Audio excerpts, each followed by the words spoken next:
e organização. E nós aprendemos que a igreja nasce já com organização em mente. A igreja não veio se organizar 300 anos depois. Não, a igreja primitiva, ela já nasceu com a ideia de organização. Porque, irmãos, se não tiver organização, isso vale para a sua vida espiritual, isso vale para a sua vida material, isso vale para qualquer área da sua vida. Se tua vida estiver desorganizada, não vai haver prosperidade na sua vida, não vai haver crescimento na sua vida. E nós vimos essa manhã, estudamos o primeiro ponto, a estrutura da igreja cristã. Ela é um organismo vivo, mas além de ser um organismo vivo, ela precisa de estar organizada para fazer a obra do Senhor. Segundo ponto, nós vimos a igreja um organismo vivo e organizado. Se não tiver isso, se não tiver organização, não tem crescimento, não tem prosperidade. Nós voltamos para o tempo dos juízes, em que cada um fazia o que dava na cabeça, em que cada um fazia o que dava na telha. E veja que o povo não cresceu, o povo não prosperou, e o povo só vivia dividido, porque não tinha organização. Com organização já é difícil, você imagina se não tiver organização. Também vimos no terceiro ponto o governo da igreja nas diferentes tradições cristãs. Ou seja, nós temos o sistema episcopal, que é onde o Papa manda e o resto obedece. Nós temos o sistema de governo presbiteral ou presbitério, em que um colegiado de homens se reúne para decidir a vida da igreja.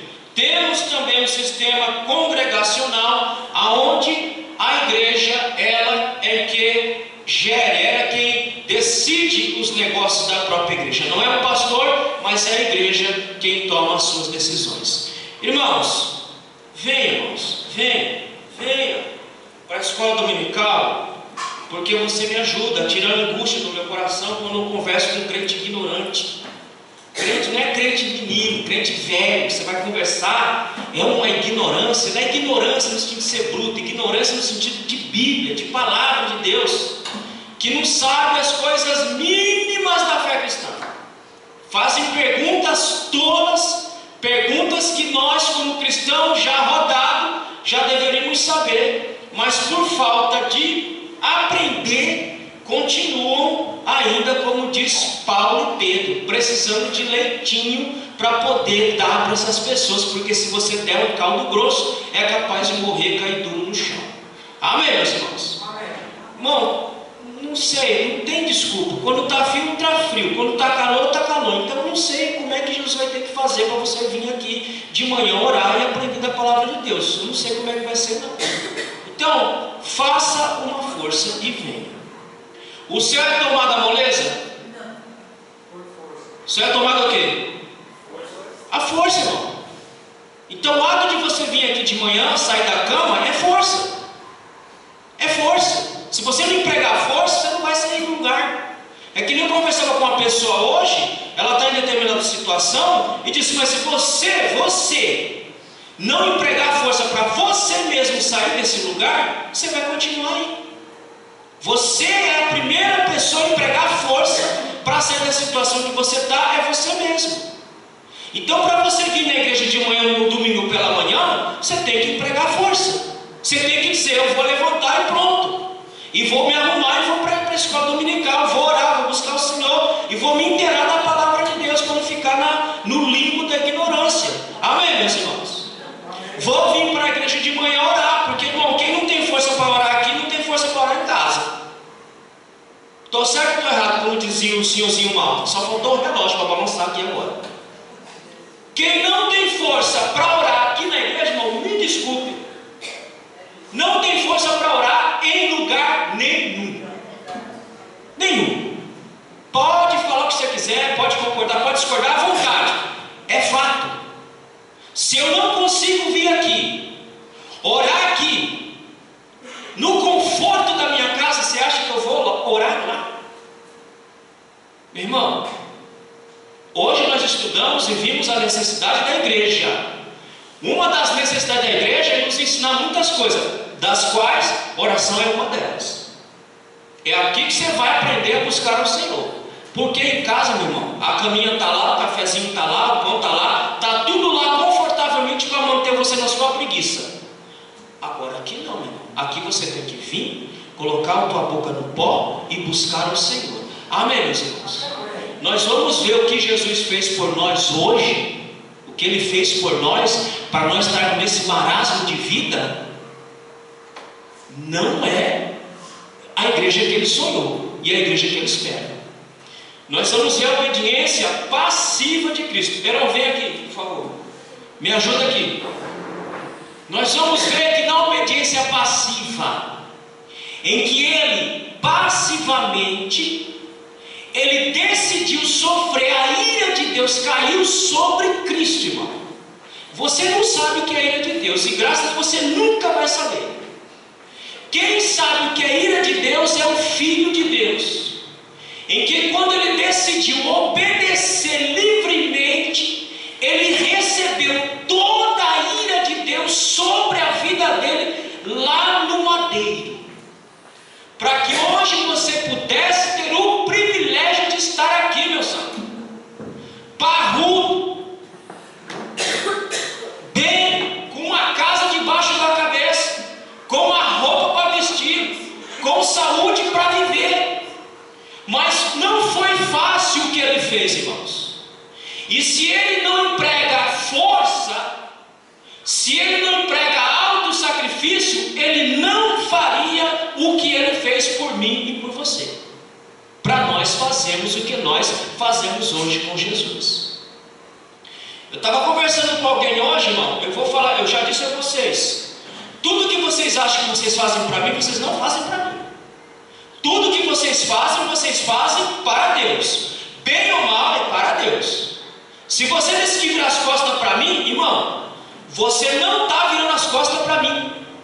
Você está virando as costas para o dono desta obra aqui. Quando você decide não fazer alguma coisa, você não está me prejudicando em absolutamente nada. Você está prejudicando você mesmo e você está deixando de fazer algo para aquele que te salvou. Amém, meus irmãos? Abra sua Bíblia comigo aí no livro de Hebreus capítulo 5 e versículo 8. Toda a obediência do Cristo, irmão, envolveu dor. Aí os irmãos vêm com uma conversa fiada, que para servir a Deus não tem que ser por amor. Não vai não, você não vai. Toda a obediência de Cristo, ela estava envolvida em dor, e muita dor. Ele obedeceu, mas ele obedeceu embaixo de muita dor. Hebreus 5:8. Ainda que era filho, aprendeu a obediência por aquilo que padeceu. Ô irmão, ainda sendo filho, ele aprendeu a obedecer. A obediência se aprende, meu querido. A obediência não vem. Não adianta você ficar orando, ó Senhor, me dê obediência, Deus está lá no céu. Mas o que Ele quer que eu faça, meu Deus? Ele quer que eu desça lá. Obediência se aprende. Se o próprio Cristo aprendeu a obediência, repete o texto aí. Ainda que era filho, aprendeu. Olha só o detalhe do texto. Ainda que ele era filho, o que ele fez? Aprendeu a obediência por aquilo que padeceu. Aprendeu a obediência por aquilo que padeceu, morte de cruz. Então Cristo sempre esteve obedecendo embaixo de dor. Mateus capítulo 4, não precisa ler não, só vou pontuar. Mateus capítulo 4, na tentação, ele sofreu. Ele sofreu tentação de vários tipos, mas ele obedeceu o propósito pelo qual Deus deu a ele, que era vir e morrer por mim e por você. Hebreus capítulo 12, verso 3 e 4, ele sofreu oposição. Mas irmão, presta atenção aqui, nós somos frouxinhos demais, desculpa a linguagem, viu? Mas é para a gente aprender a ser mais crente. crente raiz, crente igual Jesus, que sofreu oposição do começo ao fim, mas você não vê nenhuma parte dos evangelhos dizendo: quer saber de uma coisa? Eu não vou fazer mais não, eu não estou aqui para isso não, eu não estou aqui para aguentar isso não, eu não estou aqui para ser afrontado não, eu não estou aqui para ninguém ficar fazendo oposição a mim não, eu estou aqui para viver na vida boa. Ele fez isso? Ele sofreu oposição do começo ao fim, e ele foi até a cruz do Calvário cumprir com o propósito de Deus para me dar o direito de hoje poder estar aqui nesse microfone falando a palavra dele para vocês. Amém, meus irmãos? Amém. Ele sofreu tentação, sofreu oposição, mas ele também sofreu, lá em João capítulo 11, versículo 35, ele sofreu emocionalmente. E se vocês lembrarem da oração, ele chega ao Pai e diz: olha, Pai, tem como o Senhor passar este cálice de mim? Irmão, ali Cristo estava no sofrimento medonho por mim e por você. A tristeza, a angústia, a dor era tanta que ele chega e fala para o Pai: olha, Pai, tem como o Senhor passar esse cálice de mim? E o Pai diz: não tem não, meu filho, você vai ter que beber. Então tá bom, Pai, então eu vou beber esse cálice amargo, mas eu já sei tudo o que vai me acontecer, eu já sei o tamanho da dor que eu vou carregar para salvar este povo, mas eu vou e vou até o fim. Irmão, isso é obediência, é você sofrer oposição, é você sofrer dor, mas você vai até o fim, em nome de Jesus. Amém, meus irmãos? Não tem essa conversinha fiada não. Não, irmão, o irmão me afrontou, o irmão fez oposição, vou largar tudo. Isso não é crente não, irmão. Isso é qualquer outra coisa, menos crente. Crente, ele pega a sua cruz e vai até o fim, como Cristo foi. Amém? Se você meteu a mão nesse troço, não tire, vai até o fim. Se não quer meter, não meta, mas se meteu, vai até o fim, porque você foi chamado exatamente para isso.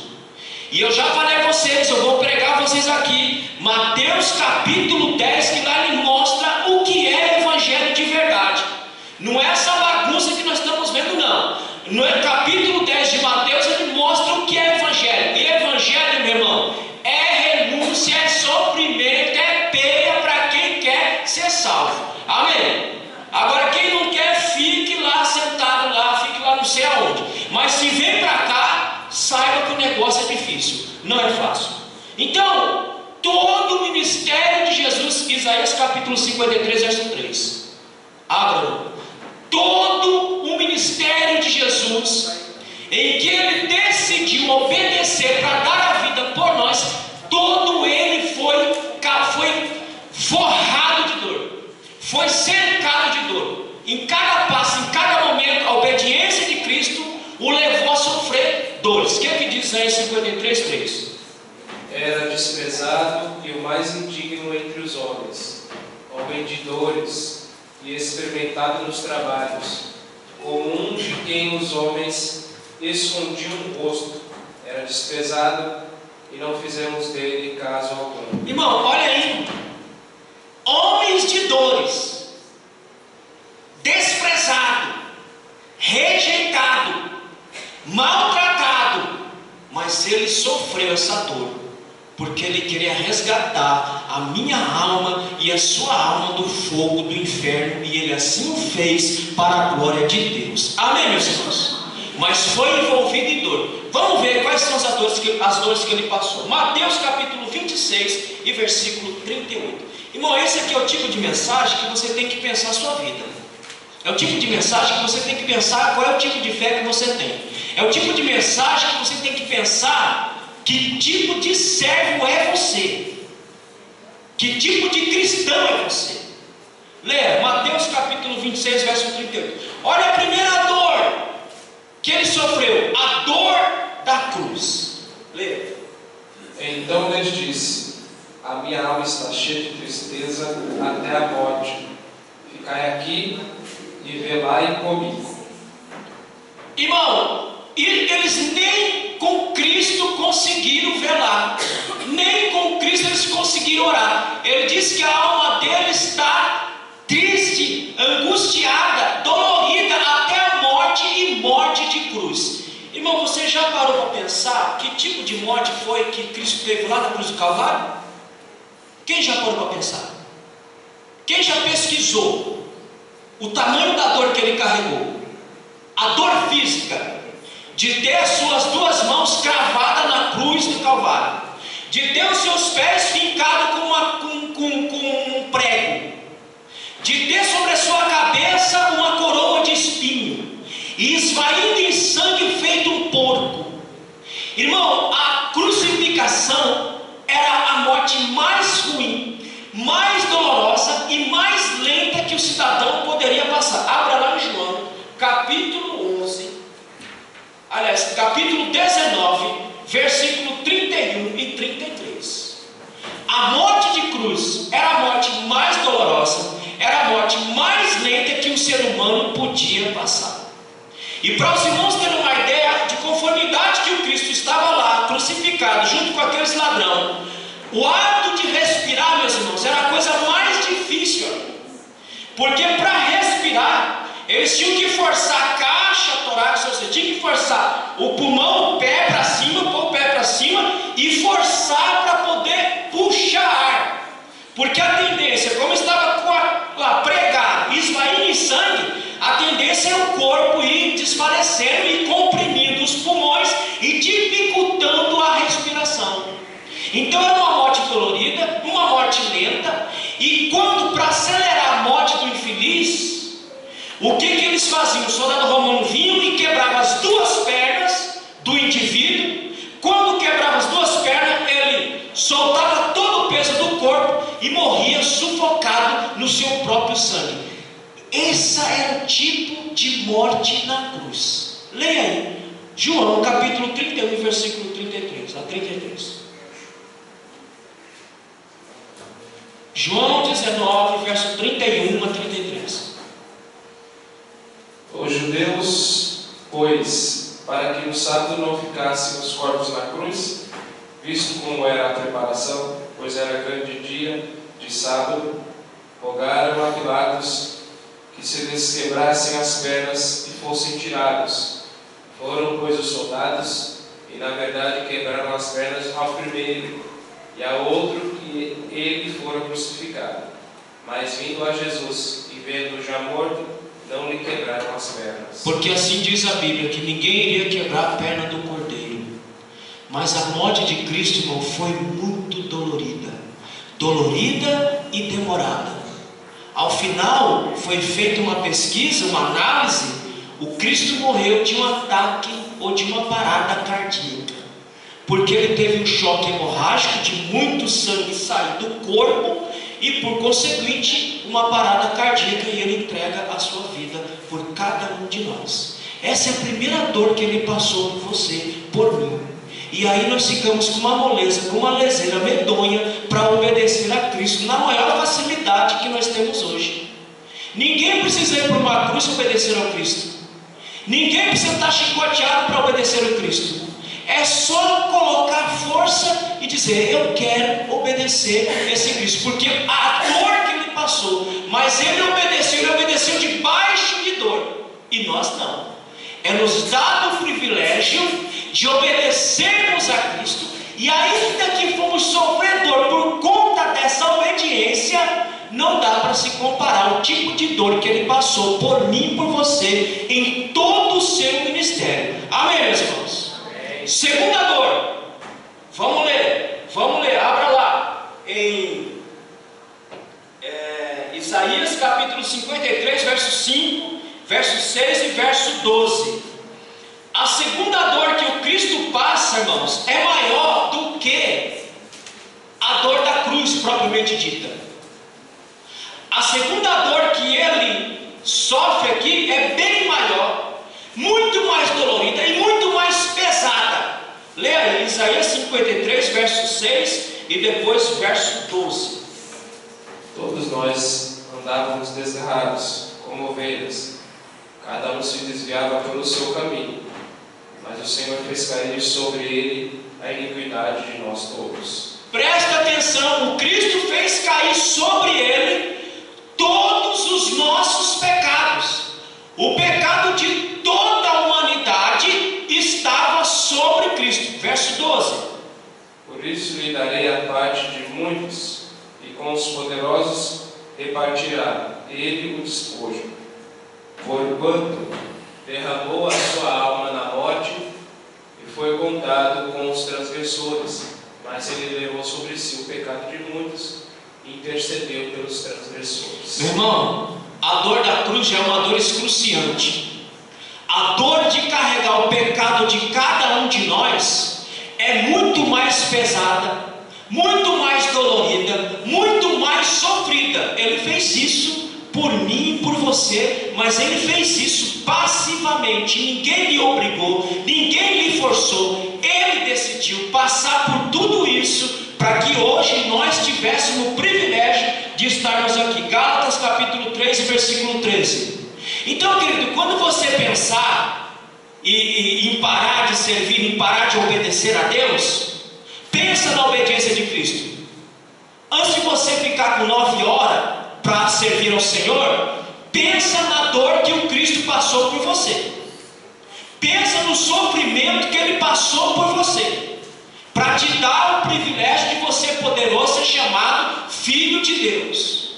Quando você achar que está muito difícil, volta para a cruz do Calvário, e lá você vai ver o que é dificuldade de verdade.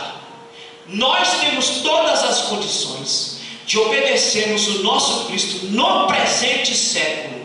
Nós temos todas as facilidades para nós estarmos obedecendo ao Senhor, porque nossa obediência não dá para se comparar à obediência de dor que foi do Cristo. E Gálatas 3,13. Cristo nos resgatou da maldição da lei, fazendo-se maldição por nós. Porque está escrito: maldito todo aquele que for pendurado em madeira. 1 Pedro 2,24. Ele pegou o pecado de todos nós. Ele tomou para si, irmão, olha o que ele fez. Ele tomou para si os pecados que eram meus, os pecados que eram seus. Ele tomou para si, para nos dar o privilégio, o direito de sermos chamados filho de Deus, para nos dar o privilégio de podermos ser aqueles que são portadores das boas novas do Evangelho. Tudo isso Ele fez por mim e por você. A dor da cruz foi excruciante, mas a dor de carregar o pecado de uma humanidade inteira foi muito mais dolorida do que ser pregado na cruz do Calvário. 1 Pedro 2,24.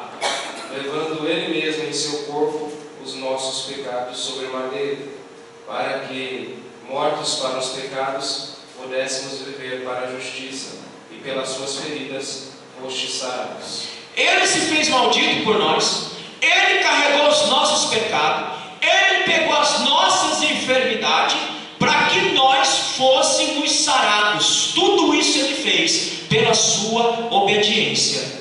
E Pedro vai dizer, a gente já está em Pedro aí nisso, agora lê o versículo 21. Olha só por que ele fez tudo isso, viu? Ele fez como homem, não fez como Deus. Ele fez como homem, só para deixar uma lição para tu aí. Lê. Porque para isso sois chamados, pois também Cristo padeceu por nós, deixando-nos um exemplo para que sigais as suas pisadas. Ele fez tudo isso para deixar exemplo para mim e para você seguir as mesmas pisadas de obediência dele. Ainda que a obediência me cause dor, mas eu vou seguir as pisadas do Cristo, porque Ele assim o veio e deixou exemplo para mim e para você. Amém, meus irmãos? Então, quando você estiver servindo ao Senhor, sirva a Ele. Não interessa as intempéries, não interessa as afrontas, não interessa as perseguições, não interessa os problemas, não interessa as dificuldades, não interessa nada. Só continue obedecendo ao Senhor, porque ninguém falou para você que servir a Deus seria fácil. Se falaram para você, mentira. Porque qual é a promessa de Jesus? Uma promessa certeira que Ele deu para nós, e é uma promessa que se cumpre todo santo dia. Qual foi a promessa? Neste mundo tereis, mas siga, continue, porque eu também padeci, eu também tive aflições, mas eu continuei servindo e obedecendo ao Pai, e assim vocês também devem fazer para a glória de Deus. Amém, meus irmãos? Ele sofreu a dor de carregar o meu pecado e o seu pecado. Ele sofreu a dor, leia aí, Mateus capítulo 14, versículo 34, depois João 13, 1. Ele sofreu a dor do abandono. Quando ele estava lá na cruz do Calvário, primeiro ele foi abandonado pelos seus. O que diz aí? Mateus capítulo 14, versículo 34. E tendo passado para o outro lado, chegaram à terra de Genezaré. Continua. 14, 34? Isso. Vai para o João 13, 1. João capítulo 13 e versículo 1.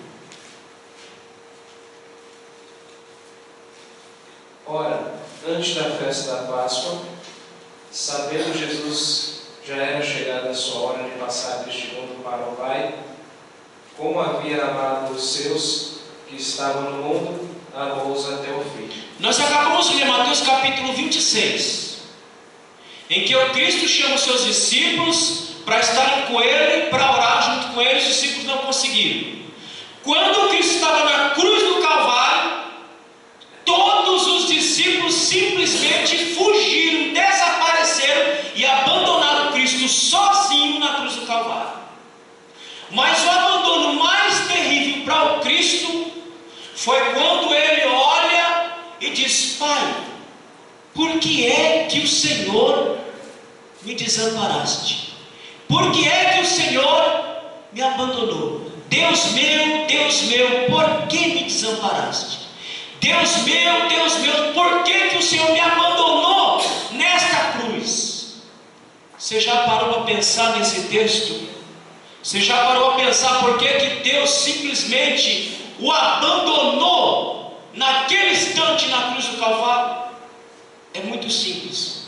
Porque naquele momento, Deus em Cristo estava derramando toda a sua ira sobre Jesus Cristo.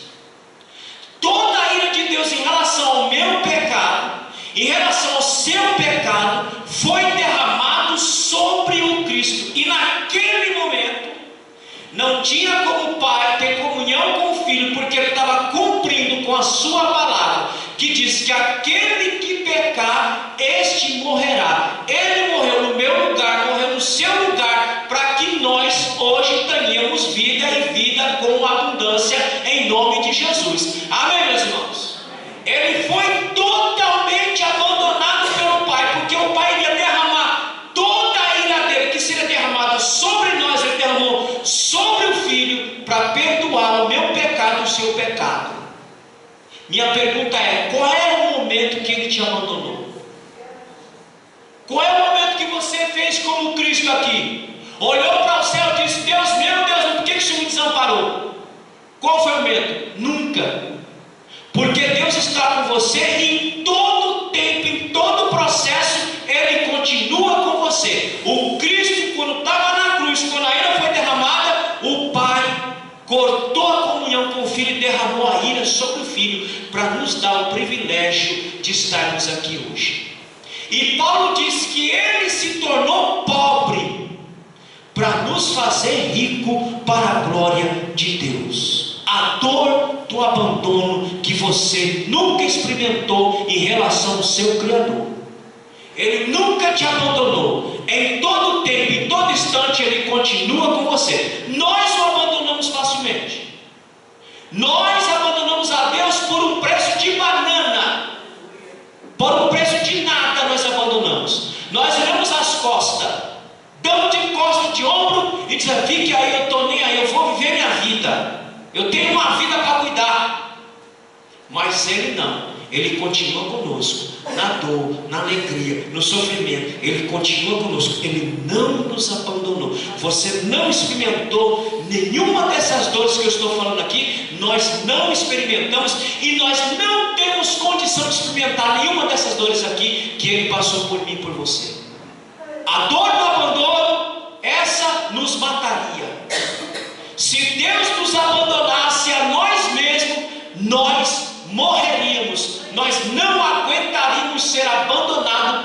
nosso Criador. Mas o Cristo suportou a dor do abandono para nos dar o privilégio de estarmos aqui hoje glorificando o nome do Senhor. Amém, meus irmãos?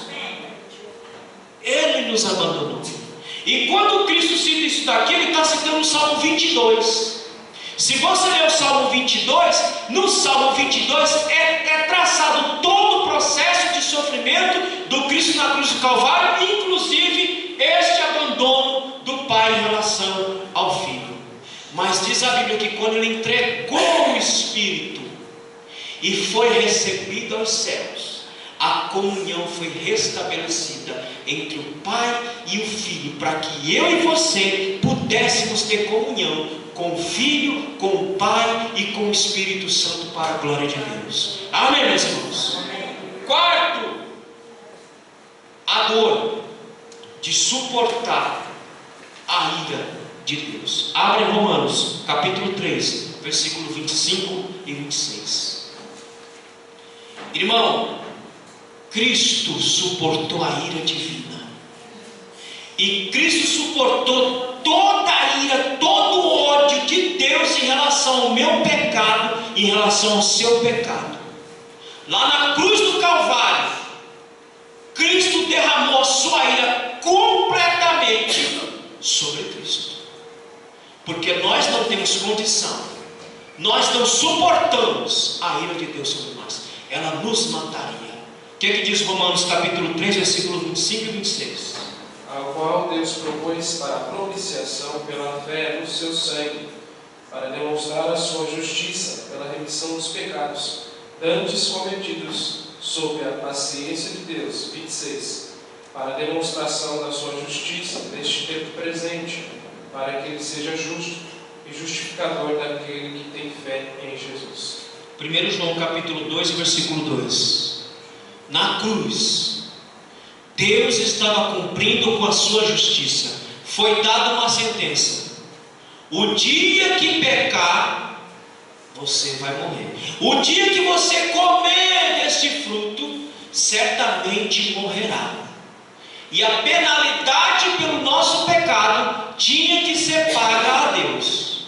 A ira de Deus tinha que ser apaziguada de alguma forma. E Paulo diz que Cristo é a nossa propiciação. Propiciação é uma tampa, é a tampa da arca da aliança, quando uma vez por ano o sacerdote entrava no lugar santíssimo, espargia o sangue da vítima sobre aquela tampa, a tampa do propiciatório, apaziguando a ira de Deus em relação aos pecadores.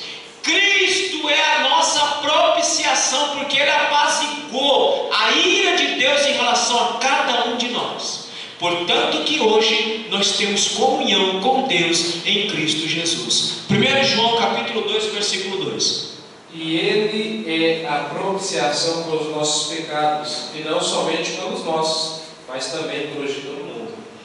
Ele se entregou, não só pelos meus pecados, não só pelos seus pecados, mas pelos pecados de todos nós. Ele entregou, Ele se entregou.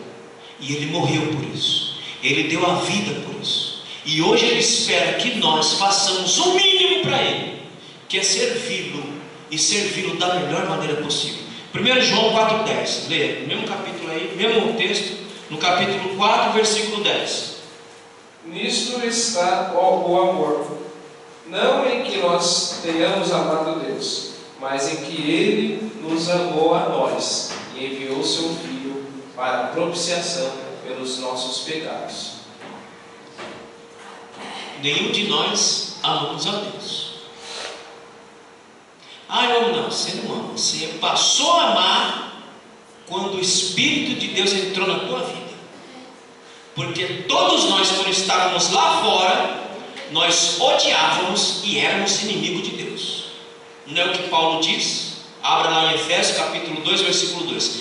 Nós éramos inimigos, nós odiávamos, nós não queríamos saber de Deus, nós não queríamos saber de nada. Mas olha a bondade, a misericórdia desse Deus. Nós ainda sendo inimigo dele, olha o que Ele fez por nós. Em que no outro tempo andaste segundo o curso deste mundo, segundo o príncipe das potestades do ar, do espírito que agora opera nos filhos da desobediência. Continua. Entre os quais todos nós também antes andávamos, nos desejos da nossa carne, fazendo a vontade da carne e dos pensamentos. E éramos, por natureza, filhos da ira, como os outros também. Nós éramos filhos da ira, nós éramos inimigos de Deus, mas mesmo sendo inimigos de Deus, Deus estava em seu Filho nos reconciliando consigo mesmo pela sua morte e morte de cruz, a qual Ele deu sua vida por mim e por você. Então, meu irmão, quando você pensar em largar, pensa no que Ele fez. Quando você achar que você não deve obedecer, pensa como Ele obedeceu para te dar vida, para te dar força, para te dar o direito, o privilégio de estar na presença dEle hoje. Pense o que Ele fez por você, foi cercado de dor do começo ao fim, para que nós tivéssemos o privilégio de sermos chamados filho de Deus e pudéssemos estar aqui glorificando e exaltando ao Senhor. Amém, meus irmãos? Louve ao Senhor pela sua bondade, louve ao Senhor pela sua misericórdia e sirva ao Senhor, irmão. Sirva ao Senhor, não fique esperando condições favoráveis. Já falei isso aqui, minha língua está ficando até fina, meu Deus, de falar. Não tem circunstância fácil, meu Deus. Mas pastor, eu estou esperando. Você está esperando o quê? Todos os homens de Deus serviram a Deus nas circunstâncias mais difíceis, mais duras, mas eles serviram a Deus. O Cristo serviu a Deus numa circunstância mais difícil, mais dura, mas ele serviu a Deus. Nós estamos aqui esperando circunstâncias boas para servir. Sabe quando é que tu vai servir? Nunca. Ele vai vir, tu vai ficar esperando a oportunidade para servir, ela não vai aparecer. Porque a nossa vida é cercada de circunstâncias difíceis do começo ao fim. Você fala assim, mas se eu ganhasse, se eu tivesse uma condição boa de vida, irmão, tu estaria na mesma enroscada, estaria enrolado com as mesmas dificuldades. Não fique pensando em dinheiro, não. Se eu tivesse dinheiro, eu conseguiria servir. Irmão, o rico tem as suas dificuldades diferentes da nossa, mas ele as tem. Não pense que a vida do rico é de mar de rosa, porque não é, não. Eles têm as mesmas dificuldades que nós temos, diferente da nossa, mas eles têm. Agora a gente fica esperando circunstância favorável para servirmos a Deus. Eu estou há 33 anos servindo em circunstâncias totalmente desfavoráveis. Até hoje eu não achei uma circunstância para dizer, olha, eu estou aqui. Não, agora sim, irmão. Agora eu estou servindo a Deus, está tudo favorável, o vento está soprando a meu favor. Não, é sempre no olho do furacão, o vento batendo, soprando, e eu continuo servindo ao Senhor, porque eu já entendi que não tem circunstância para servir a Deus. Nós servimos a Deus em todo tempo. Amém, meus irmãos? Ponha isso na tua cabeça e pare com as desculpas de sempre. Eu não vou por isso, eu não faço por isso, não dá para mim, por isso e por aquilo. Pare e olhe o seu Cristo.